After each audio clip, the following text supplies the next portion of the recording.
Yo quisiera hacer un breve comentario. De muchas cosas me llamaron la atención.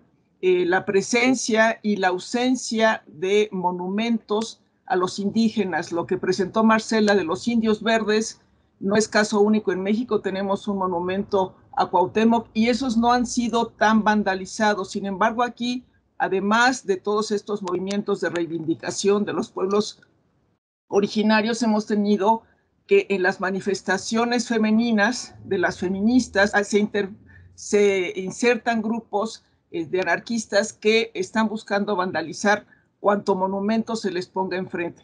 Otra forma de vandalismo que tenemos, y ese es un vandalismo económico, es que tumban algunas de las estatuas para vender el fierro, el hierro, el cobre o lo que sea por kilo para obtener algún recurso. Y esa es una forma que no he escuchado en ninguno de ustedes que el resultado vaya por ahí. Pero quisiera yo abrir la mesa para preguntas, comentarios, intercambio de opiniones. Si quieren levantar la mano, por favor. A ver Sí, si quieren. voy a tomar la palabra. Bueno, Por favor, muchas gracias por estas ponencias, iba a decir intervenciones. Me gustaron muchísimo. Bueno, en el caso de Colombia se ve que no es una iconoclasia, una destrucción únicamente de las estatuas de los conquistadores. Es un movimiento global y es muy interesante lo que dijiste porque al final, pues, el movimiento social atacó a todos tipos de estatuas. Y bueno, presentaste muy bien cómo es una forma de reacción a una crisis social y epidémica. Y eso me parece muy importante de ver cómo iconoclasia y crisis van a la par, ¿no? Eso me refiero a la Revolución Francesa, me refiero al protestantismo del siglo XVI, etcétera, etcétera. Tengo una pregunta para ti, Sebastián, que es, ¿qué pasó ahora con estos antimonumentos que hicieron? ¿Siguen de pie? ¿Cómo reaccionó las autoridades? Porque aquí en la Ciudad de México sí levantaron como unos 6 o 7 antimonumentos que los dejó el gobierno. Gracias, Arno. Es una muy buena pregunta. Pues es la pregunta, es el debate sobre qué hacer con los monumentos que ya se tumbaron, pero también es la pregunta de qué hacer con estas nuevas expresiones. Y eso está marcado por un presente muy tenso también de violencia política. Por ejemplo, el Monumento a la Resistencia en Cali, en Puerto Resistencia, es un monumento que las élites de Cali quieren destruir, sea como sea. Y han hecho muchos argumentos que es peligroso, que se puede caer porque puede herir a los transeúntes, pero con lo que ellos no cuentan es que el mismo movimiento social trabajó con ingenieros, con arquitectos, y eso está bien puesto. Entonces hay una motivación política de que se quiera quitar y lo que sí van a hacer, que han convencido a las autoridades locales y nacionales, es volver a colocar a Belalcázar. ¿Qué pasa? Yo creo que si se destruye legal o ilegalmente el monumento a la resistencia, ¿se va a volver a construir algo o se va a volver a hacer algo? Si en Cali vuelven a poner las autoridades la estatua de Sebastián de Belalcázar, la van a volver a tumbar. Entonces es muy complejo, sobre todo porque está atravesado por un presente de tensión política, sobre todo en este año que es un año electoral, es un año de votación a presidente y todas estas cuestiones son muy álgidas. Pero se han dado debates muy interesantes, un poco estas reflexiones que desde ayer José nos sugería de repensar el patrimonio. Creo que eso se está viviendo muy fuerte en Colombia y en los demás países de la región, en donde el arte público, el patrimonio, la historia, pues como que los monumentos son un pretexto para repensar cuestiones culturales mucho más profundas. Y lo mismo que te decía en el caso de qué hacer, por ejemplo, con Jiménez de Quesada. Ya se decidió que Jiménez de Quesada va a ser parte de las colecciones del Museo de Bogotá. Además, no se va a restaurar porque pues también esa huella y esa herida de ser tumbado y de cómo quedó hace parte de su historicidad. Entonces, pues son preguntas, por eso también preguntaba esta mañana qué ha pasado con Belalcázar en Quito, porque creo que estos son más que todo indicadores o termómetros como para analizar esta fiebre de la que se estaba hablando antes. ¿Puedo hacer una pregunta para José, Verónica? Adelante, Marcela, y también tenemos una pregunta de Marie que después le daremos paso. Adelante, Marcela. A ver, tú hablas, José, gracias por tu trabajo, qué padre, interesante. Tú hablas de tiempo patrimonial secularizado y en particular quisiera referirme a un momento que tú mencionaste de los militares convertidos en gobernantes, una forma de mantener el status quo, y lo relaciono con el segundo periodo que tú relacionaste para el caso de Chile, en donde hablas de algo que fue secularizado, ¿no? Es decir, a ver, la pregunta es, ¿alguna vez no fue secularizado? Es decir, ¿a qué estoy refiriendo? En el caso de Perú, en Lima en particular, en cada esquina encuentra uno imágenes religiosas, ¿no? Y el asunto está, cuando hablas de secularización, no tendría que ver un poco con esta religiosidad venida abajo, que sí se parecería a la historia en México. ¿Cómo fue esto en Chile? No sé si ahí tengo una confusión allí. Sí, gracias por la pregunta. Secularización, según Koselleck, es mundialización, a eso se refiere. O sea, el momento histórico en que todo se hace reconocible. El caso más arquetípico, creo yo, en América Latina es Colón. Porque incluso en América Latina y en Norteamérica exactamente lo mismo, como hemos visto. Entonces, se convierte en un arquetipo, ¿no?, que es reconocible y que sale más allá del campo de la referencia iconográfica local. De alguna manera, pienso yo, una hipótesis, si los indios verdes hubieran llegado efectivamente a la Exposición Internacional de París, ¿no?, de algún modo, lo que hace esa exposición también, ¿no?, es tratar de instalar esa narrativa hegemónica, por cierto, y muy colonizada, como sea, ¿no?, pero de ponerlos allí, de ponerse en el curso de la historia universal a los Hegel, si tú quieres, ¿no? En ese sentido, mundialización, universalización. En ese sentido trato de hacer la analogía para el caso del patrimonio. Entonces, lo que yo veo, digamos, ¿no es cierto?, acá, con los casos concretos, es que, claro, hay una voluntad que no es la voluntad original de decir, este es el libertador de mi patria, en esa especie como de nacionalismo, ¿no es cierto?, que se podría tener también muy fuerte en cada uno de nuestros países, sino que estos son, en esta segunda etapa del siglo XIX, ¿no es cierto?, un pensamiento ilustrado, educador, paternalista, muy vertical, bueno, como el porfiriato allá, o como nuestros gobiernos conservadores y luego liberales acá. Es como lo que decía, ¿no es cierto?, este famoso pensador argentino, Sarmiento, civilización o barbarie, ¿no? Entonces, cuando Sarmiento dice civilización o barbarie, lo que está haciendo un poco, digamos, ¿no es cierto?, es que está anunciando esta secularización. Un poco en ese sentido, ¿no? No sé si... Pero claro, hay que leerlo al viejo Koselleck, que es bastante más complicado que yo, y tratar de atreverse a hacer estos préstamos conceptuales, digamos, ¿no?, para el campo del patrimonio. Muy interesante y mucho que hablar. Gracias. Gracias. Doy lectura a una pregunta de Marie. Dice, muchas gracias a los tres. Una pregunta a los mexicanos y en particular a Marcela. ¿Cómo anda el debate acerca de reubicar a los indios verdes en la entrada de Reforma? ¿Solo es una iniciativa de las autoridades?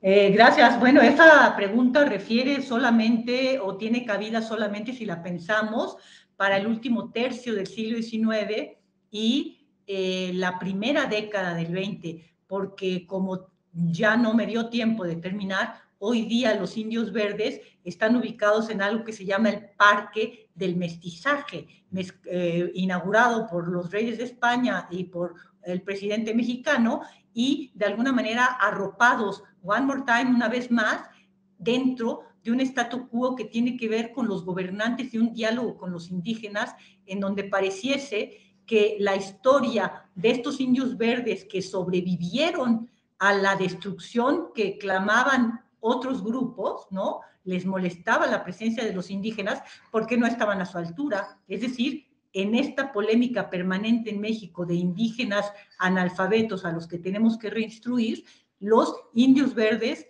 han sobrevivido al tiempo y hoy día en el Palacio del Mestizaje forman parte de una discusión que está metida a nivel mundial en donde tendríamos que estar discutiendo qué se está entendiendo por mestizaje en este sistema mexicano siempre extraño que es capaz de absorber las últimas modas de protesta relacionadas con los indígenas a situaciones que se convierten en aspectos culturales nacionales, como fue el aniversario del descubrimiento de América, como bien Arno sabe, todo este evento último sobre la idea del quinto centenario, ¿no? del descubrimiento de América, que se convirtió en un show público increíble que nos llevó a cambiar el nombre de una calle, pero el asunto está que los indígenas siguen vivos, pero el asunto es que por el otro lado están las estatuas siguen vivos, pero por el otro lado hay un problema de los indígenas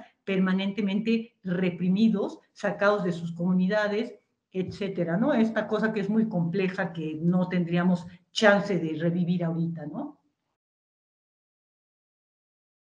Gracias, Marcela. Yo agregaría un par de intentos y de tomar en cuenta a los indios verdes.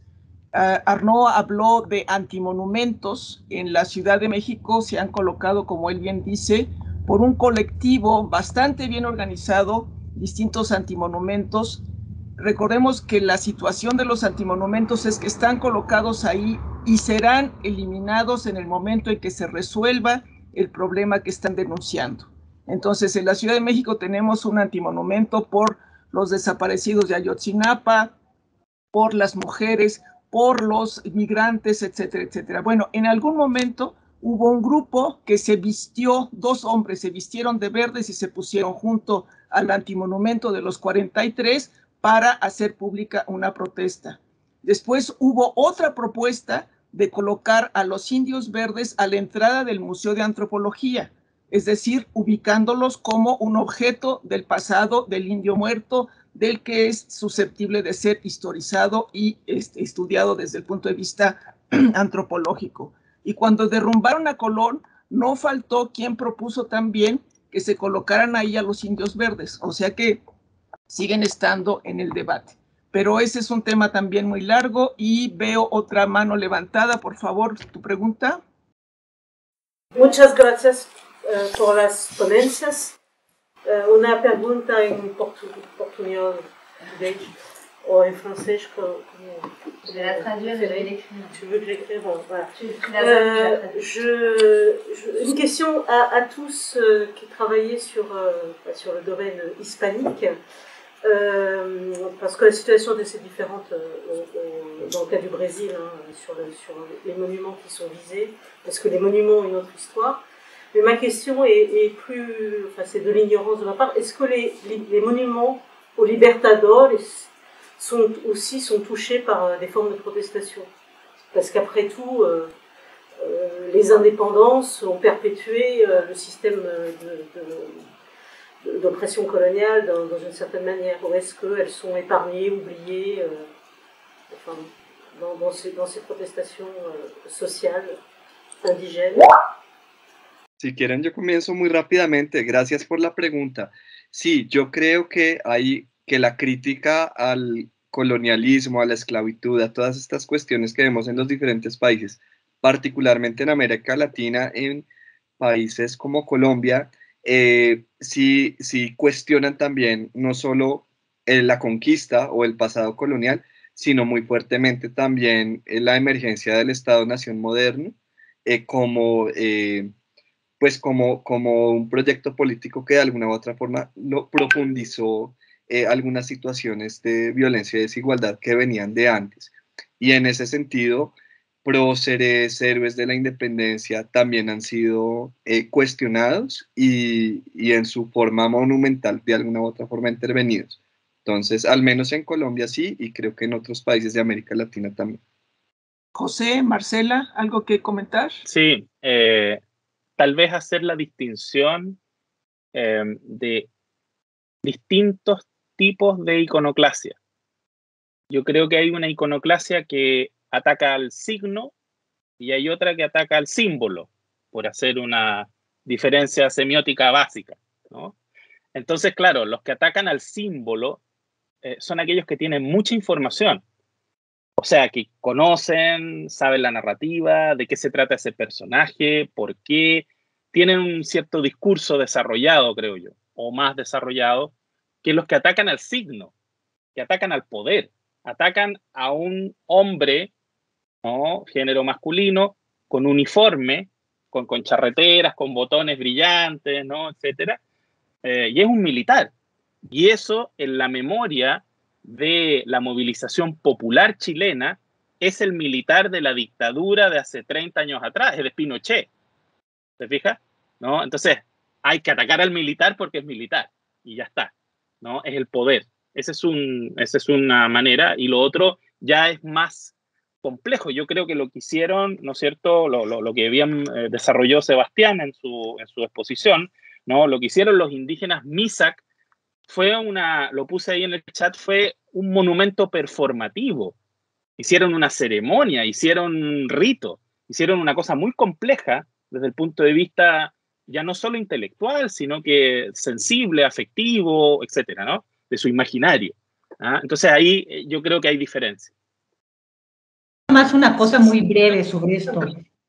Es decir, últimamente, y es muy reciente, que se hizo una nueva significación al árbol de la noche triste. ¿Por qué vamos a celebrar aquel árbol en donde lloraron los españoles por su derrota? Al contrario, tendríamos que celebrar eso porque los indígenas, arriba y adelante, fueron los que tuvieron la valentía de resistir y de correr a los españoles. El asunto está que sin perder de vista el presente que elabora esta y reelabora esta historia, no podemos separar la situación actual económica con respecto a España y con todo lo que tiene que ver con Odebrecht y todo lo que tiene que ver con en fin, todas estas circunstancias económicas actuales, que hay un conflicto diplomático y económico con España, lo podemos separar de un presente que está creando una nueva forma de mirar esta historia. Es decir, ¿dónde dejamos? Ok, si vamos a criticar esto, ¿dónde dejamos todo el intermedio entre el siglo XVI,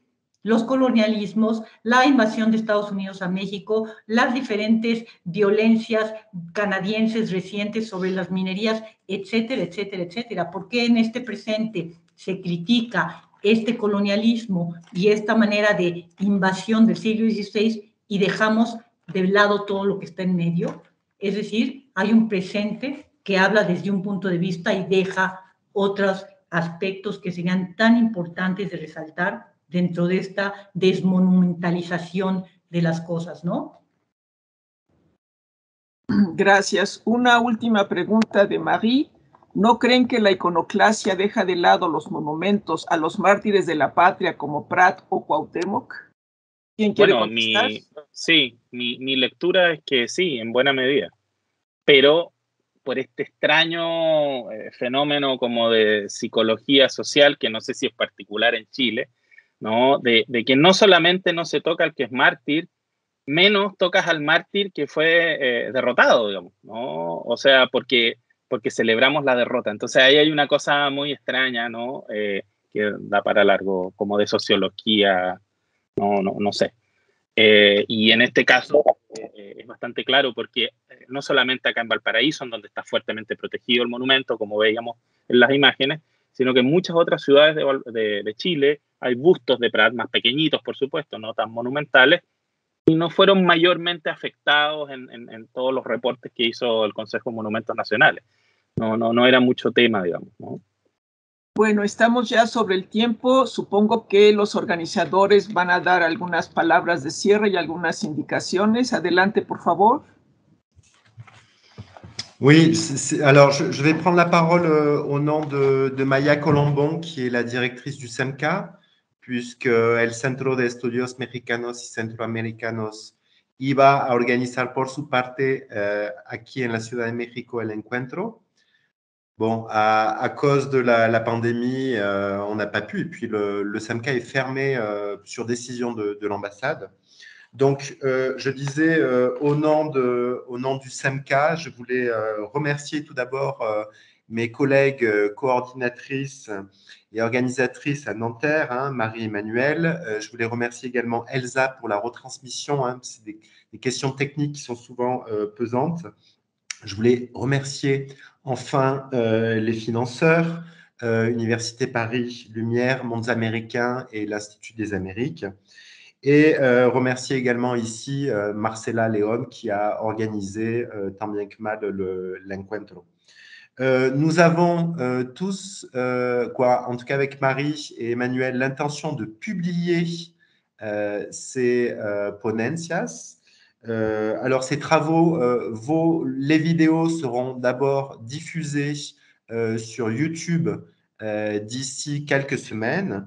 Mais ensuite, nous envisageons de faire un numéro spécial pour une revue, probablement pour Nuevo Mundo, la revista Nuevo Mundo, pour que la publication puisse se faire assez rapidement, car les choses bougent vite et que c'est une question d'actualité et qu'on pense que nous, historiens de l'art, historiens du politique, on a quelque chose à apporter. Voilà. Donc, merci à tous et à très bientôt.